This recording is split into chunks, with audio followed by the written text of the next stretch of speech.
إن الحمد لله نحمده ونستعينه ونستغفره ونعوذ بالله من شرور أنفسنا وسيئات أعمالنا من يهده الله فلا مضل له ومن يضلل فلا هادي له وأشهد أن لا إله إلا الله وحده لا شريك له وأن محمدا عبده ورسوله.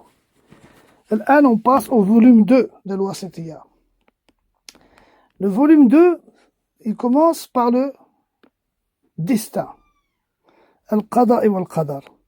Alors avant de rentrer dans le livre, je vais d'abord expliquer le destin pour que tout le monde puisse mieux comprendre. C'est des cours qu'on a déjà fait, mais ça sera un rappel pour ceux qui étaient plusieurs fois présents. Le destin. En arabe, Al-Qada et Wal-Qadar. Vous avez sûrement entendu ces deux mots-là, ces termes. Al-Qada et Wal-Qadar. Lorsqu'on dit Qadar Allahu ma sha'a fa'ala. Naam. Al-Qada ou Al-Qadar. Quelle est la différence entre ces deux termes? Quand vous allez dans des ouvrages d'Aqida qui parlent du destin, vous verrez chapitre du Qada et Wal-Qadar. Les savants ont divergé, ça. Voilà qu'il l'avis le plus fort, le plus écrasant, c'est que Al-Qadar, c'est l'application du Qada. Al-Qadar, c'est les actes, on va dire, du Qada. Quand Allah Ta'ala dit وَقَدَ رَبُّكَ أَلَّا تَعْبُدُوا إِلَّا إِيَّاهُ. Al-Qada, c'est la prescription, c'est l'écriture. Lorsqu'Allah Azza wa Jal a écrit, destiné, comme il a dit sallallahu alayhi wa sallam dans le hadith d'Abdullah ibn Mas'ud, Sadiq al-Masduq, Rufi'at al-aqlam wa jafat al-suhuf. La plume est levée et les feuillets ont séché. Tout a été écrit. Alors que Al-Qadar, c'est l'expression de ce qu'Allah a écrit. Par exemple, Allah Azza wa Jalla a écrit qu'il pleut. Ça, c'est le Qada. Allah il a écrit que demain, à 10h du matin, il pleut à tel endroit. Ce que Allah a écrit, l'écriture là, on appelle ça le Qada. Mais le fait qu'il pleut, l'application de ce qu'Allah a écrit, c'est le Qadar. D'accord? C'est pour ça le Qadar, c'est toujours le passé. Qadar Allahu ma sha'a fa'ala. Alors que le Qada, c'est le futur. Le passé ou le présent. Alors que le Qada, c'est le futur. Allah, il écrit tout, ce qui se passera, etc. Et une fois que la chose s'est produite, ça y est, elle s'est manifestée, on appelle ça Al-Qadar. C'est pour ça que lorsque la chose nous est arrivée, que ça y est, elle est passée, j'ai pas pu faire ceci ou j'ai pas pu faire cela, ne dites pas, ah, si je serais dû passer par cet endroit-là, ah, si j'aurais prévu ceci. Non, dites, Qadar Allahu ma sha'a fa'ala. طيب.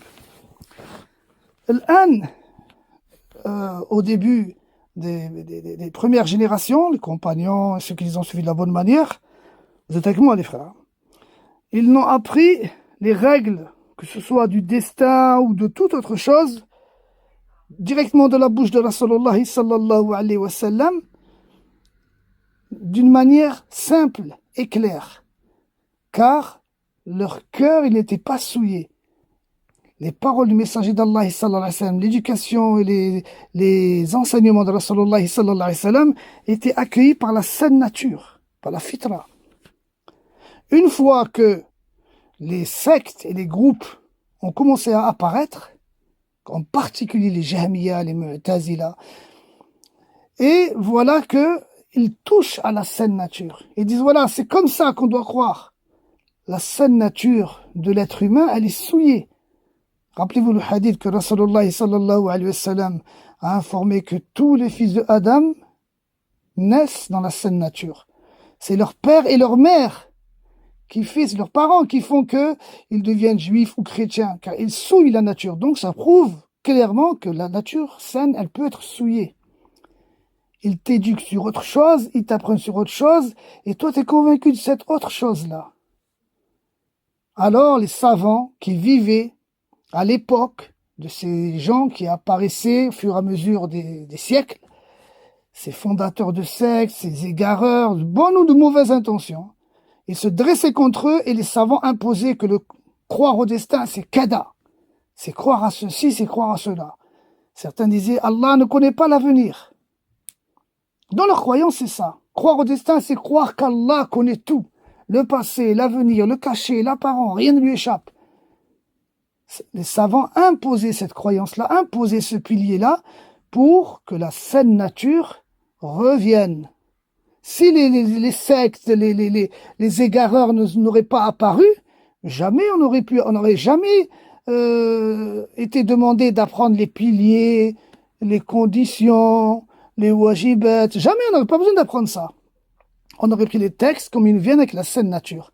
Et lorsque eux, ils viennent et commencent à égarer les gens, à inventer des mauvaises croyances, les savants qui vivent et qui témoignent lorsque cette chose-là apparaît, leur répondent et en imposant que croire au destin, c'est ce pilier-là, ce pilier-là, ce pilier-là.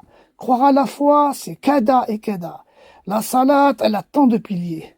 Les ablutions, ils ont tant de conditions et ils les apprennent par cœur, etc., etc. Et c'est même pour cela que Mohammed ibn Abdul Wahhab, il a demandé d'apprendre par cœur Usul Talata. Et c'est surtout les savants qui sont venus après lui. Pour ramener la bonne compréhension du tawhid. Eux, ils croient que le tawhid, c'est tu crois qu'il y a Allah qui existe. Allah, il est là, il existe, il n'y a que lui comme créateur, comme lui. Il leur a montré que non. Le tawhid, c'est pas ça. Ce tawhid-là ne suffit pas. Même Shaitan, il a ça. Même Shaitan, même Iblis, il croit que seul Allah existe. Même Iblis, il sait que c'est Allah, Azza wa Jalla, le seul créateur là. C'est que tes actes d'adoration ne soient voués qu'à Allah seul. Hakada. Alors, nous, on va commencer à apprendre le destin. Le destin, premier pilier, c'est qu'Allah tabaraka wa ta'ala a la science de tout. Allah tabaraka wa ta'ala a la science de tout. Rien ne lui échappe. Que ce soit le passé ou le futur, le caché ou l'apparent, ce qui est, ce qui n'est pas, ce qui aurait pu être s'il aurait voulu qu'il soit, et s'il aurait été, comment elle aurait été, etc. Ça nous dépasse. C'est une science supérieure. Rien à voir avec nous. Qui est une science ligne après ligne. Naam, mot après mot, phrase après phrase. Allah tabaraka wa ta'ala là. C'est une science qui cerne tout d'un seul coup. Regardez quand Allah ta'ala dit qu'il nous a mis des signes. Il nous a mis des signes du tawhid dans toutes choses. Lorsque vous méditez sur la création, pour celui qui a un esprit vif, il va lui apparaître dans son cœur et il va lui sauter aux yeux des choses énormes, mashallah. Et ça te fait rire, des fois ça te fait rire tellement c'est agib, c'est étonnant, la puissance, la connaissance. Quand Allah Ta'ala crée, il dit qu'il a créé les choses parfaites, sans faille.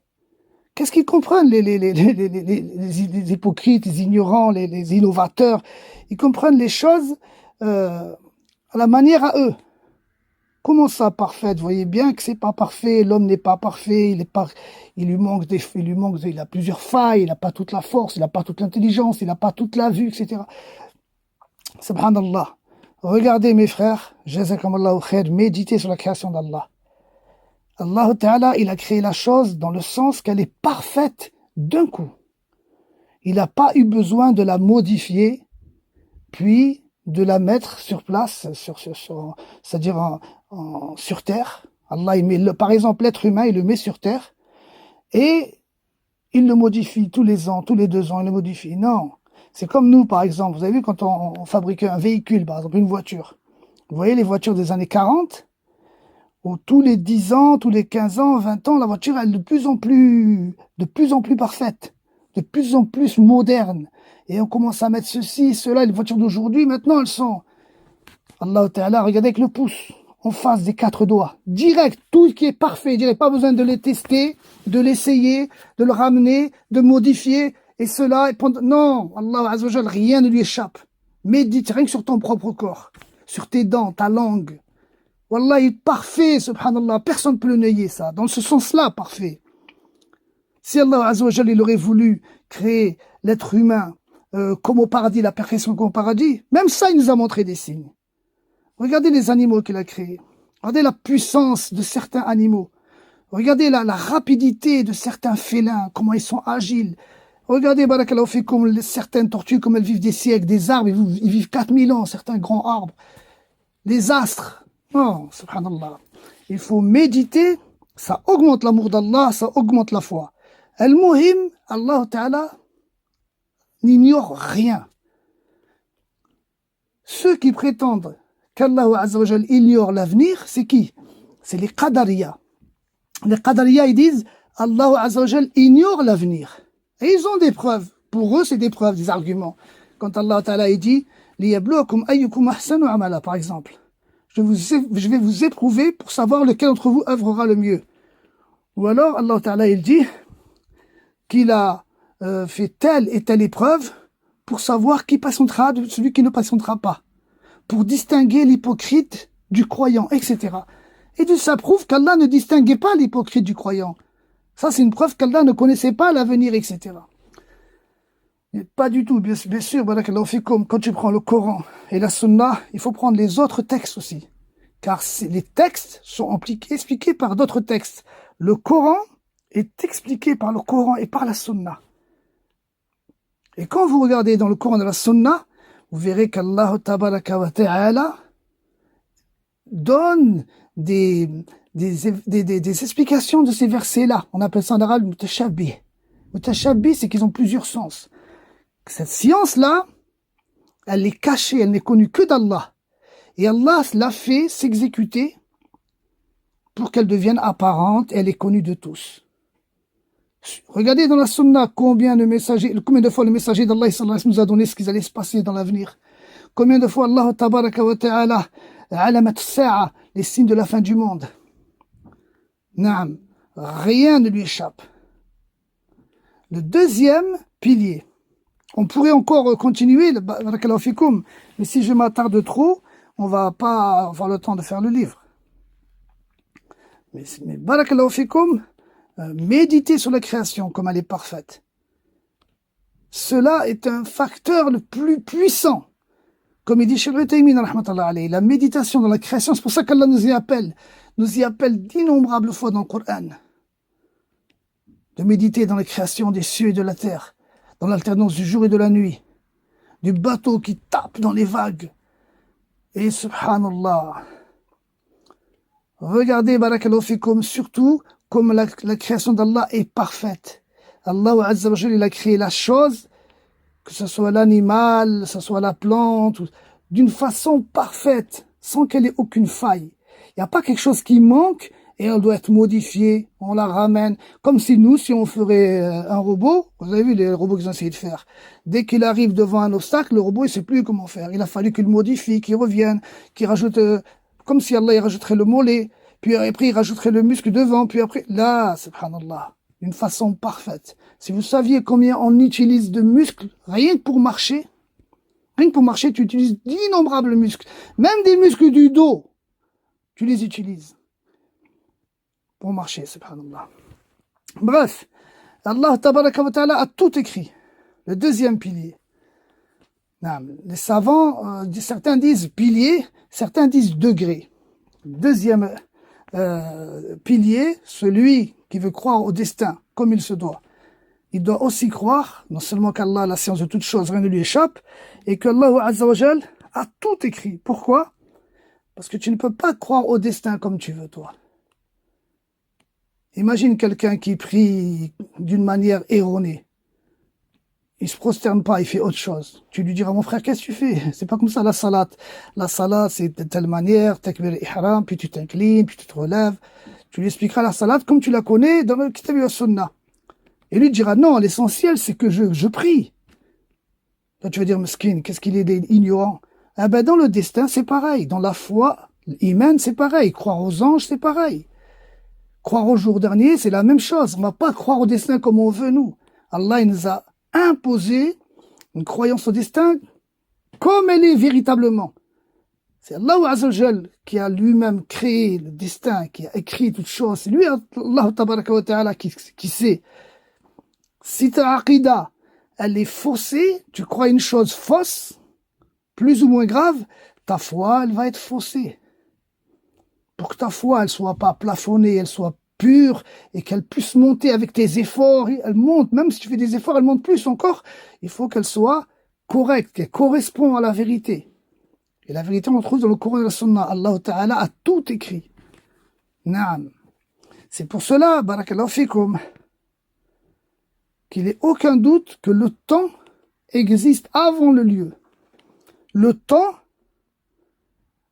l'awan, le zaman, il existe avant la création des cieux et la terre. Combien de hadiths où le messager d'Allah sallallahu alayhi wa sallam a dit Allah a écrit 50 000 ans avant les cieux, avant la création des cieux et la terre, telle chose et telle chose. Allah a écrit avant, 50 000 ans avant la création des cieux et de la terre, telle chose et telle chose. Plusieurs hadiths qui montrent cela. Les gens les lisent, ces hadiths, mais les méditent pas. Et ils passent à côté alors que c'est clair. Il a créé les cieux et la terre. 50 000 ans avant de les avoir créés, il a déjà destiné telle chose et telle chose. Naam. Comme il a dit Moussa, par exemple, lorsque Moussa, il a dit à Adam, c'est à cause de toi que Allah nous a sortis du paradis.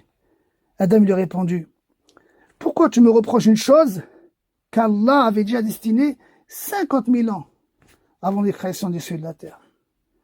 Dans une version, tu trouveras d'autres hadiths, c'est avant ma création. Mais les hadiths les plus connus, c'est avant la création des cieux et de la terre. Puis le messager d'Allah, il a dit, Adam a eu le dessus sur Moussa. Al-Muhim, Allah tabaraka wa ta'ala a tout écrit. La première chose qu'il a créée, c'est la plume. Naam. Et il lui a dit, écris. Que dois-je écrire? Vous connaissez tous le hadith. Écris toutes choses jusqu'à Yom al-Qiyamah. Là, on n'est pas entré dans le cours encore. Là, je suis en train d'expliquer le destin. Le livre, il est à côté de moi, là. Je ne l'ai pas pris encore. C'est juste pour qu'on explique le destin avant de rentrer dans la suite du Wasqtiya, dans le deuxième volume. Parce que si je rentre directement, vous n'allez pas comprendre. Sauf ceux qui connaissent ce que je suis en train de dire là. D'accord? Les Djibriya, les Jahmiya, etc. Donc, Ibn Taymiyyah, lui, il est d'avis que certains savants sont d'avis que c'est le trône qui a été créé en premier. D'autres sont d'avis que c'est la plume. La divergence existe du fait que certains considèrent que quand Allah Ta'ala il a dit à la plume, écrit, le trône existait déjà.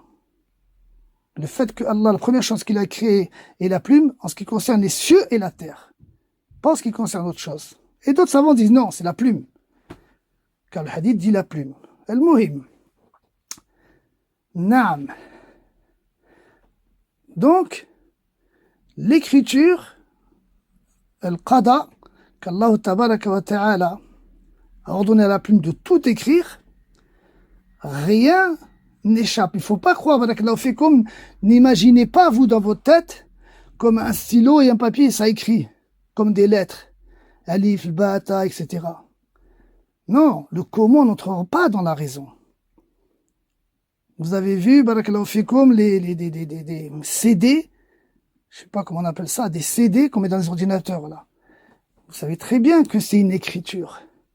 Mais si tu le prends avec le microscope, tu verras pas des lettres dedans. C'est un laser qui lit des déformations du CD. Taïb.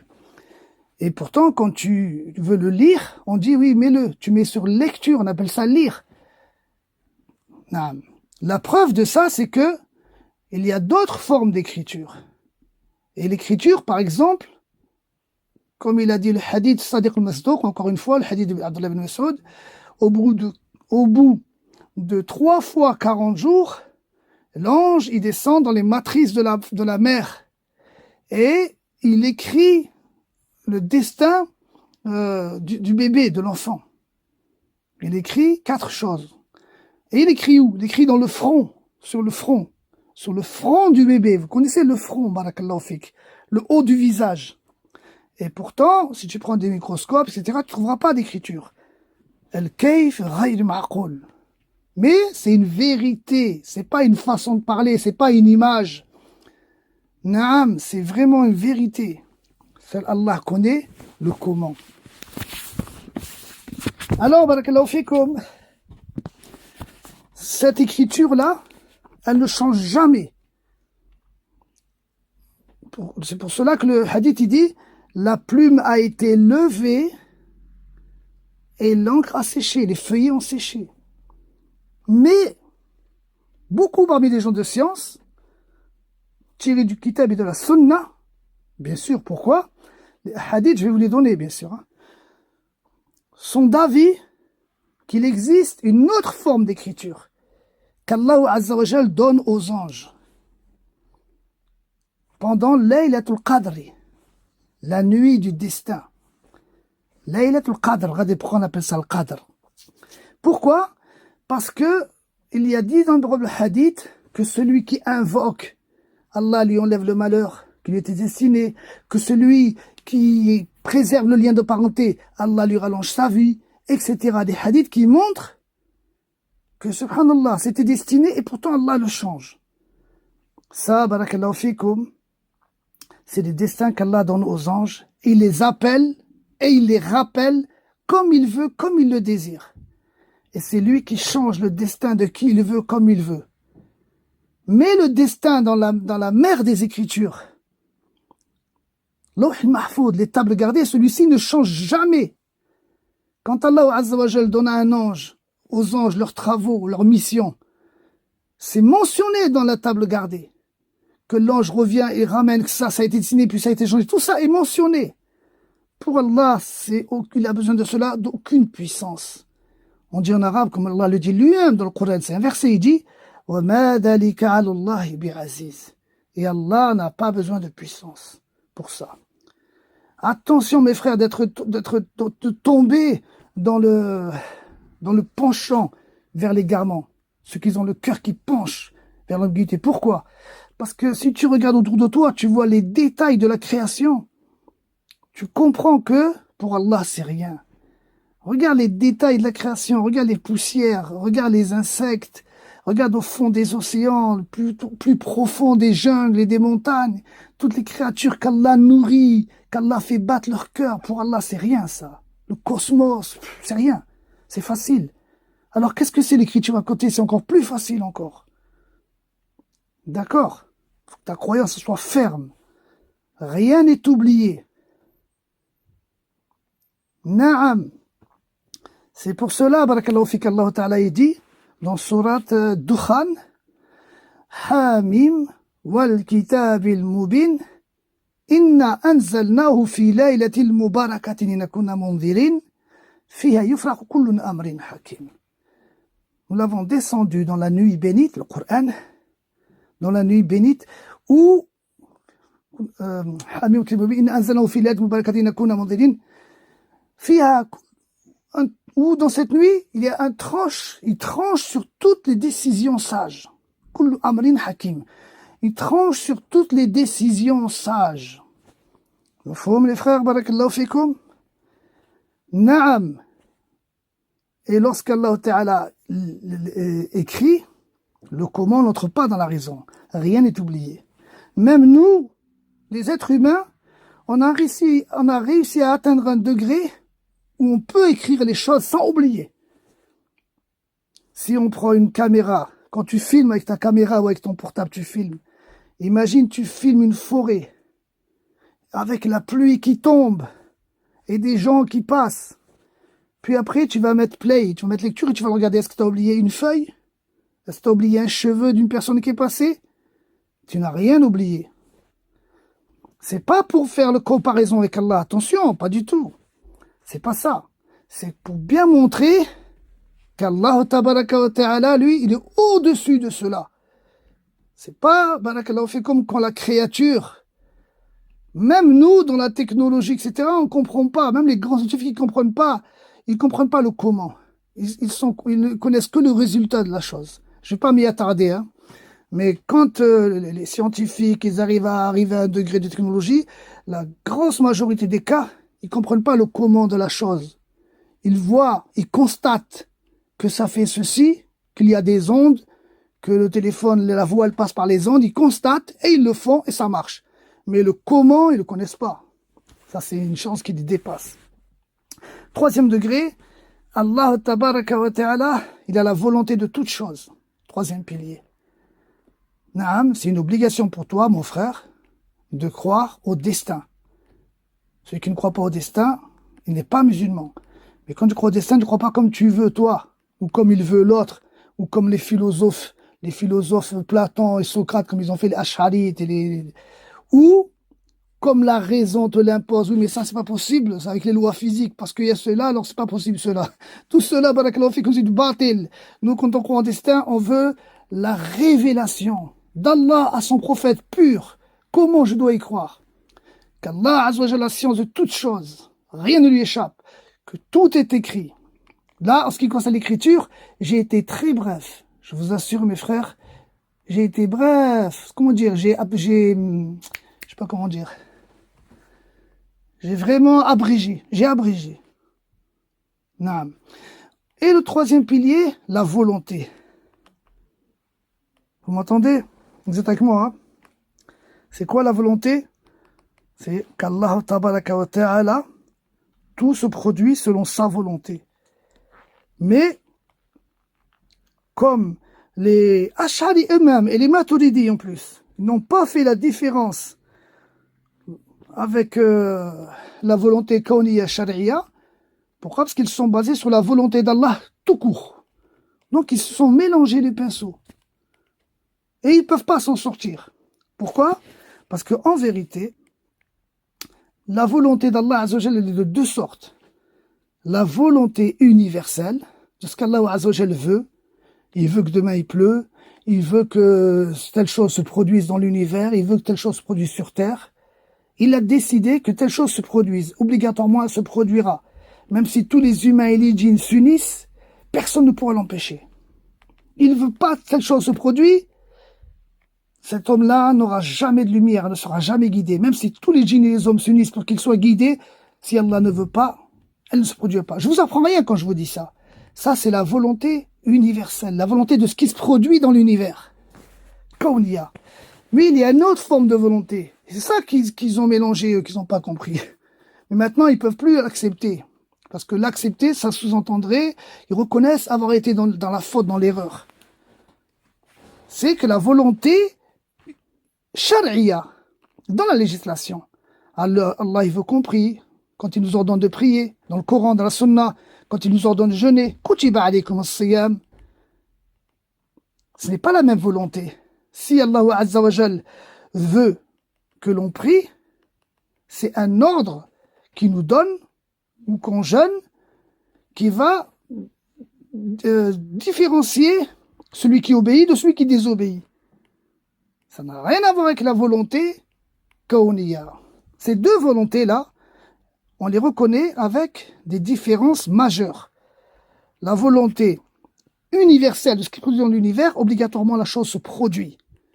Personne ne pourra rien faire si Allah veut qu'elle se produise. Si Allah veut qu'il y ait telle maladie, il y a tel tremblement de terre, il y a telle personne qui fait une aumône, obligatoirement cette chose-là se produira. Alors que la volonté, dans le Coran de la Sunna, qu'Allah veut qu'on jeûne, qu'Allah veut qu'on prie, c'est-à-dire Shari'iyya, non, parfois elle se produit, parfois elle se produit pas. Il y en a qui jeûnent, il y en a qui jeûnent pas, il y en a qui obéissent, il y en a qui n'obéissent pas. Et la deuxième différence majeure, c'est que dans la volonté kawniyya, universelle, il y a des choses qui paraissent être un bien et qui paraissent être un mal. J'essaie d'aller doucement, mais en vérité, si j'irais plus fort, je dirais, il y a des choses qu'Allah aime et qu'Allah n'aime pas. Allah n'aime pas l'injustice. Et pourtant, il y a des injustices. C'est Allah qui les a voulues. Il y a des choses qui sont un mal. C'est Allah qui l'a voulu. Il y a des choses que Allah n'aime pas et des choses qu'Allah aime, qui se produisent. Alors que dans la volonté, dans le Coran de la Sunna, de la législation, Shari'iyya, il n'y a que ce qu'Allah aime. Allah, il ordonnera jamais le mal. Jamais il va dire, oh, allez faire cette injustice, oh, vous les croyants. Non, c'est que des choses qu'Allah aime et agrée. C'est deux volontés différentes. C'est clair, Inch'Allah? La troisième volonté, ça, d'accord. La troisième pilier, c'est la volonté qu'on y a au sharia. Je m'y attarde pas.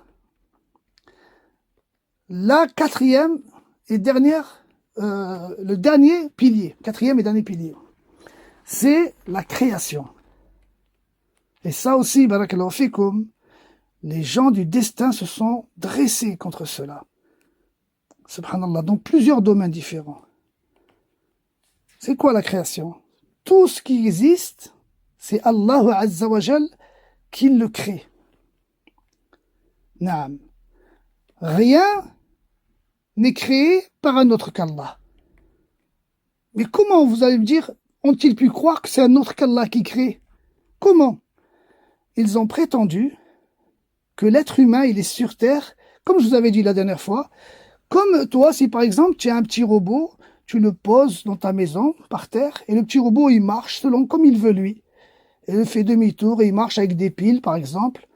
Eux, ils ont prétendu ça. C'est-à-dire que c'est l'être humain qui crée ses propres actes. Alors, dans la conviction qu'il mentionne dans le Coran et la Sunna, il n'en est pas du tout ainsi. C'est Allah qui crée tout.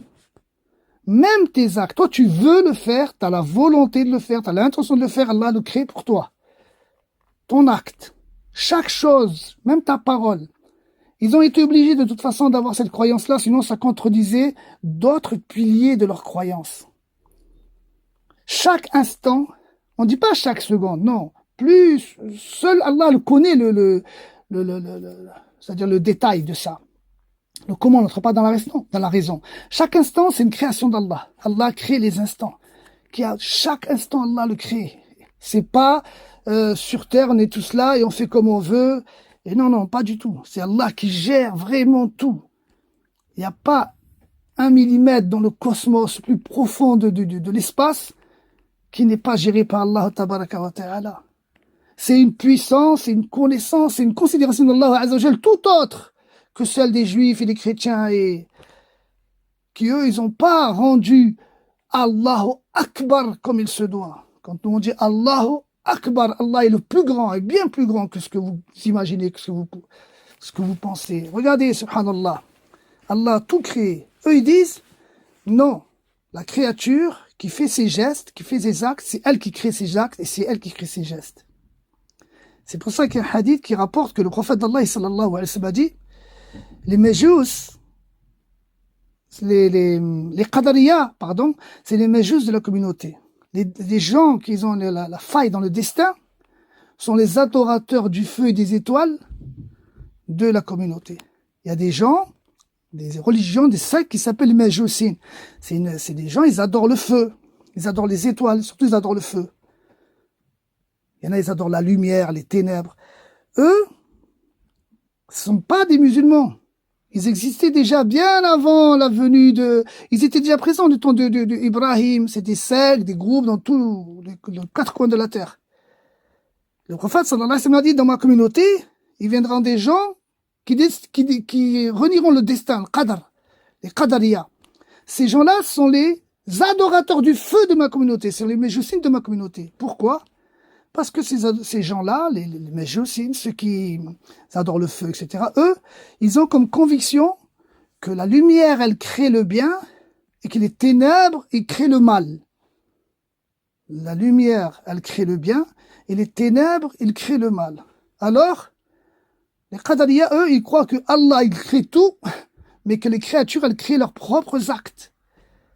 Ils ont la même chose, ils ont donné un attribut de la création aux créatures. C'est une chose qui n'appartient qu'à Allah. Taïb. El-Muhim, mes frères, je ne vais pas m'attarder parce que c'est vrai, le temps il est passé, je suis désolé, je ne suis même pas rentré dans le livre. C'est pas grave, hein. Il a fallu passer par là pour comprendre bien la suite. Non, parce que si je vous le lis maintenant, même vous allez voir que il aurait fallu que je m'arrête à chaque phrase pour expliquer telle chose. Non. Comme le premier titre c'est Bab af'alillahi bayn al-jibriya wal-qadariya. Chapitre des actes d'Allah entre les jibriya et les qadariya. Les gens de la sunna sont au milieu. Et on va voir bien sûr qu'est-ce que c'est que les jibriya, qu'est-ce que c'est que les qadariya. Allah Ta'ala, lui, il crée toutes choses. Mais est-ce que il fait le mal, il crée le mal, mais il ne fait pas le mal. Parce que le mal, quand on parle d'Allah Azza wa Jal, il crée le mal, c'est un mal d'un côté, mais pas d'un autre. C'est un mal pour lui là-bas, mais pas pour l'autre. Je ne sais pas comment je peux dire ça en français. Allah Azza wa Jal, tout ce qu'il crée, si ça nous paraît du mal, en fait, c'est de l'autre côté un bien. C'est une face, un mal, de l'autre face, c'est un bien. C'est pour ça que jamais Allah ne fait le mal. Abadan, Allah ne fait que le bien. Le saint, le Quddus, le salam. Naam. Allah ne fait pas le mal. Il crée ce que nous apparaît le mal. Un exemple. Iblis. C'est un mal relatif. Iblis, regardez ce qu'il a mentionné, Ibn al-Qayyim. Il a mentionné 22 points, je crois, ou 24, j'ai oublié. J'essaierai de vous l'avoir la prochaine fois, de vous les lire un par un. Les 22 bienfaits de la création d'Iblis. Naam. Pour nous, c'est un mal, la création d'Iblis. Mais il a montré les 22 points, ou je crois 24, il a mis en évidence les bienfaits de la création d'Iblis. Ibn al-Qayyim, rahmatullah alayhi.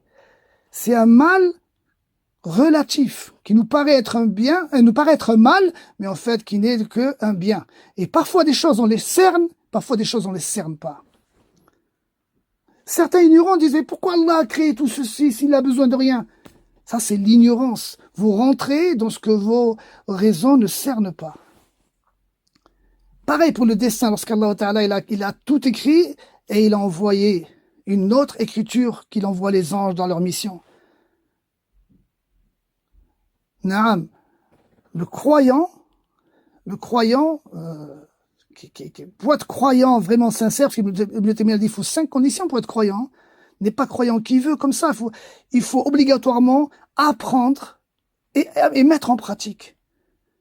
Les musulmans se soumettent à Allah tabaraka wa ta'ala, puis après, lorsqu'il se soumet à Allah azza wa jalla, il rentre, il applique sa salat, le jeûne du ramadan, la zakat, le pèlerinage, etc. Il apprend, et il progresse, et il avance. Sa certitude, elle l'augmente.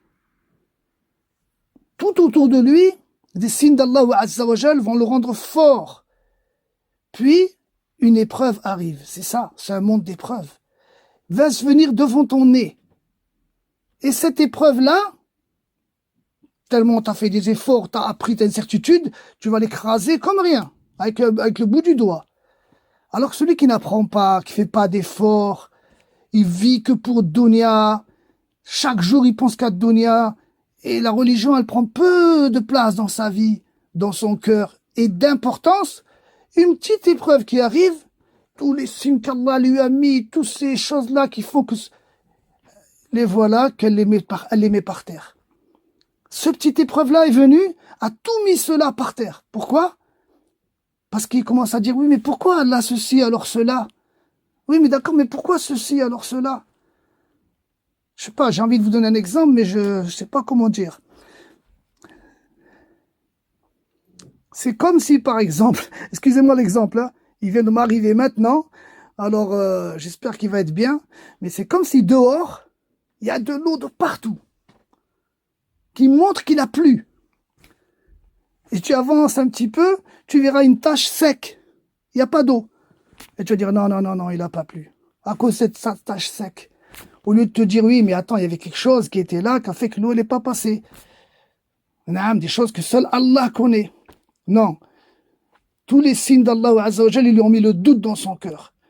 Apprends régulièrement, assiste aux cours, achète des livres, écoute, c'est facile aujourd'hui d'apprendre, il y a Internet, il y a tout ce qu'il faut, machallah, mets en pratique, avance, et Inch'Allah, lorsque la certitude elle augmente, lorsque la foi elle augmente, regardez maintenant, plus personne n'arrive à émigrer, sauf ce qu'Allah Azza wa Jalla a englobé de sa miséricorde, et encore, quand on émigre, on est très difficile, la foi elle est très faible, mes frères.